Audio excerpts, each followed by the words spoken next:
Hi hello friends, welcome to back our channel. నేను ఈరోజు వీడియోలో కొన్ని కొత్త టిప్స్ షేర్ చేస్తున్నాను. ఈ వీడియోని స్కిప్ చేయకుండా లాస్ట్ వరకు చూడండి. ఆ టిప్స్ ఏమో అని చూద్దాము. టిప్ నెంబర్ 1, నేను ఇక్కడ టిష్యూ పేపర్ అయితే తీసుకున్నాను. మధ్యకి కట్ చేసి తీసుకున్నాను. కొంచెం పసుపు వేస్తున్నాను, కొన్ని మిరియాలు వేయండి, అలాగే రాళ్ళ ఉప్పు కూడా కొంచెం కొంచెం వేయండి. నేను సేమ్ వీడియోలో చూపించే విధంగా ఫోల్డ్ చేయండి.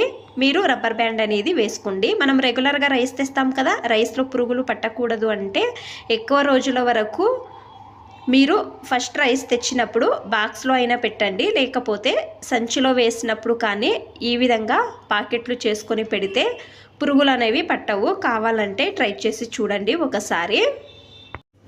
టిప్ నెంబర్ 2, మనము కొబ్బరి తురమడానికి యూజ్ చేస్తాం కదా. ఒక్కోసారి కొబ్బరి తురమడానికి కాదు, షార్ప్ లేనప్పుడు మీరు ఏం చేయాలి అంటే సామాన్యంగా ఇంట్లో కాయిన్స్ ఉంటాయి కదా, ఒక కాయిన్ తీసుకొని బాగా రుద్దండి. ఈ విధంగా రుద్దడం వలన ఎక్కువగా షార్ప్ అవుతుంది. కావాలంటే ఈ టిప్ ట్రై చేయండి, బాగా హెల్ప్ అవుతుంది ఒకసారి. టిప్ నెంబర్ 3, గాజులు చూస్తున్నారు కదా, అన్ని గాజులు కూడా మిక్స్ అయ్యాయి. మనము ఫంక్షన్కి వెళ్ళినప్పుడు అరేంజ్ చేసుకోవడానికి టైం అనేది వేస్ట్ అవుతుంది కదా.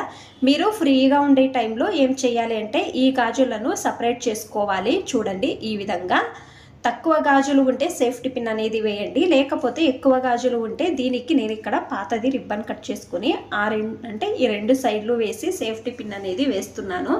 ఒకే దగ్గర ఉంటాయి. మనము ఫంక్షన్కి వెళ్ళేటప్పుడు కష్టము కాదు, తొందరగా దొరకకుండా ఉంటే సేఫ్టీ పిన్లు కూడా ఒకే దగ్గర ఉంటాయి. చూడండి, ఈ విధంగా అండి. చూడండి, నేను అన్నీ కూడా వేసి పెట్టానండి. చూడండి ఎంత నీట్గా కనపడుతుందో కదా, మనకు ఈజీగా కూడా దొరుకుతుంది. ట్రై చేయండి, ఈ టిప్ అనేది బాగా హెల్ప్ అవుతుంది ఒకసారి. టిప్ నెంబర్ 4, పాత్రలో మనము రైస్ చేసేటప్పుడు తెలియక కొన్ని నీళ్ళు అనేవి తక్కువ పెడతాం కదా, లేకపోతే ఏమైనా మనము వేరే పని చేసేటప్పుడు రైస్లో కొన్ని నీళ్లు కూడా ఉండవు, గంజి వంచాలి. లేకపోతే కింద ఉన్న నీళ్లకు రైస్ ఇంకా మెత్తగా అవుతుంది కదా. ఆ టైంలో మీరు ఏం చేయాలంటే ఒక 4 నుంచి 5 ఐస్ క్యూబ్స్ వేసి గ్యాస్ ఫ్లేమ్ అనేది ఆఫ్ చేసి మూత పెట్టండి. తర్వాత ఐస్ క్యూబ్స్ అన్నీ కరిగి వేడికి కరుగుతాయి కదా. చూడండి, ఈ విధంగా గంజి దానిలో కింద ఉన్న నీళ్లు నీట్గా గంజి అనేది వస్తుంది. రైస్ అంతా మెత్తగా కాదు, పొడి పొడిగా అవుతుంది. చాలా బాగుంటుంది రైస్. ట్రై చేయండి ఒకసారి. మీకు అన్ని టిప్స్ ఇష్టమైతే ప్లీజ్ ఒక లైక్ చేయండి. ఇంకా ఎక్కువ మంది నా ఛానల్ని సబ్స్క్రైబ్ చేసుకోకుండా చూస్తున్నారు, ప్లీజ్ సబ్స్క్రైబ్ చేసుకోండి. Thanks for watching. ధన్యవాదాలు.